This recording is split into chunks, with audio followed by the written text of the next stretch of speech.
باللہ من الشیطان الرجیم بسم اللہ الرحمن الرحیم ان الشرک لظلم عظیم۔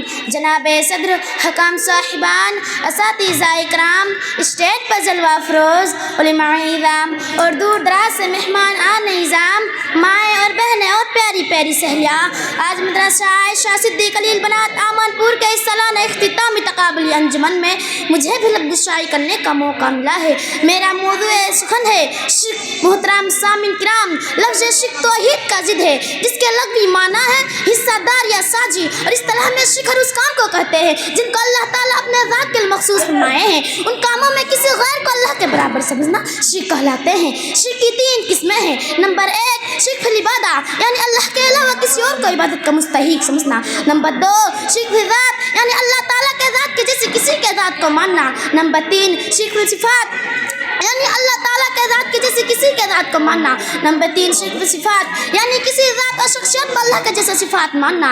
اللہ تعالیٰ قرآن کے اندر فرماتے ہیں لیس کمثلہ شیء وہو السمیع البصیر۔ یہ آیت کریمہ اللہ تعالیٰ کو ہر قسم کے شرک سے پاک و صاف کرتی ہے۔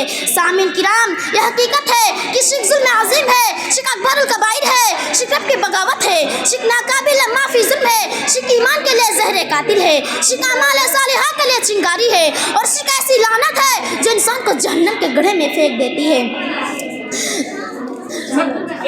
قرآن شریف میں شرک کو بہت بڑا ظلم قرار دیا گیا۔ اللہ پاک فرماتا ہے ان الشرک لظلم عظیم۔ عام طور پر لوگوں میں شرک پھیلا ہوا ہے۔ اکثر ایمان کے دعوے دار توحید و شرک کے معنی نہیں جانتے۔ مسلمان ہیں مگر بے شعوری میں شرک میں گرفتار ہے۔ بے خبر لوگ عموماً اڑے وقت میں پیروں، اماموں، شہیدوں، فرشتوں اور پریوں کو پکارا کرتے ہیں، انہی سے مرادیں مانگتے ہیں، انہی کی منتیں مانگتے ہیں، مرادیں بنلانے کے لیے انہی پر نذر نیاز چڑھاتے ہیں، اور بیماریوں سے بچنے کے لیے اپنے اولادوں کو انہی کی طرف منسوب کر دیتے ہیں اور ان کی ناخوشی سے ڈرتے ہیں۔ کسی کا نام عبدالنبی، کسی کا نام علی بخش، کسی کا نام حسین بخش اور کسی کا نام پیر بخش، کسی کا نام غلام معین الدین وغیرہ ہے۔ کوئی کسی کے نام پر چوٹی رکھتے ہیں، کوئی کسی کے نام پر جانور ذبح کرتے ہیں، اس کے باوجود مسلمان ہونے کی دعویٰ کرتے ہیں۔ اللہ تعالیٰ سے فرماتے ہیں وَمَا يُؤْمِنُ أَكْثَرُهُم بِاللَّهِ إِلَّا هُمْ مُشْرِكُونَ، یعنی اکثر لوگ اللہ کا ایمان لا کر بھی شرک کرتے ہیں۔ اللہ تعالیٰ نے قرآن کے اندر فرماتے ہیں وَيَعْبُدُونَ مِن دُونِ اللَّهِ مَا لَا يَضُرُّهُمْ وَلَا يَنفَعُهُمْ وَيَقُولُونَ هَؤُلَاءِ شُفَعَاؤُنَا عِندَ اللَّهِ، یعنی ایسے ہی لوگ جن کا ذکر ابھی کیا گیا اللہ کو چھوڑ کر ایسے چیزوں کو پوجتے ہیں جنہیں نفع نقصان کچھ بھی نہیں دے سکتے، اور یہ بھی کہتے ہیں کہ اللہ ہماری سفارشی ہے۔ سامعین و سامعات، آج کل کے شرک بالکل عام ہو چکا ہے جسے ہم دیکھتے ہیں اور چاہ کر بھی روک نہیں سکتے، جیسے گلے و کمر میں تعویذ لٹکانا، دھاگا باندھنا، ان کے علاوہ سارے ایسے شرک ہو جا رہا ہے جنہیں بیان کرنے میں گھن آتے ہیں، حتیٰ کہ روزمرہ کے کاموں میں بھی افعال شرک بھرا پڑا ہے۔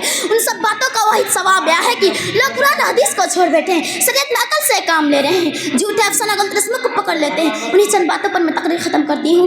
آخر میں اللہ تعالیٰ سے دعا کروں اللہ تعالیٰ ہمیں شرک جیسے بدتر گناہ سے بچنے کی توفیق عطا فرمائے۔ آمین و آخر دعوانا الحمدللہ رب العالمین۔ السلام علیکم ورحمۃ اللہ وبرکاتہ۔ منظری مقبول حسین کے بعد سینا عبدالخالق کو دعوت اسٹیج دیتی ہوں کہ وائن اپنی تقریر پیش کرے، اس کے بعد پر بھی انوار الحق تیار رہے۔